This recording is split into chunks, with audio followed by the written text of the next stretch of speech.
कराड नगरपालिकेच्या पंचवार्षिक निवडणुकीच्या पार्श्वभूमीवर काँग्रेसच्या प्रचाराचा शुभारंभ दत्त चौक येथील छत्रपती शिवाजी महाराज स्मारक येथे करण्यात आला। यानंतर कराड शहरातून रॅली देखील काढण्यात आली। या रॅलीमध्ये काँग्रेसचे नगराध्यक्ष पदाचे उमेदवार झाकीर पठाण तसेच काँग्रेसचे उमेदवार, कार्यकर्ते व नागरिक उपस्थित होते। आजची ही कराड नगरपालिकेची जी निवडणूक आहे, ही निवडणूक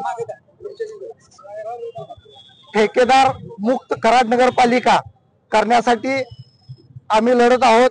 या नगरपालिकेत भांडवलशाही विरुद्ध सर्वसामान्य माणसं अशी ही लढाई आहे।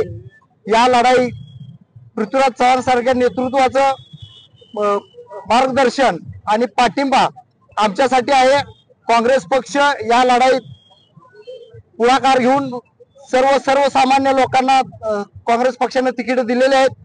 ही लढाई संविधान वाचवण्यासाठी आहे। ही लढाई संविधानाच्या विचारानं कराड नगरपालिका चालावी यासाठी आहे। कराड नगरपालिकेत जे काही ठेकेदार 4-5 बसले आहेत, त्या ठेकेदारांना चा बंदोबस्त करण्यासाठी ही सर्वसामान्य लोक लढाई करत आहेत।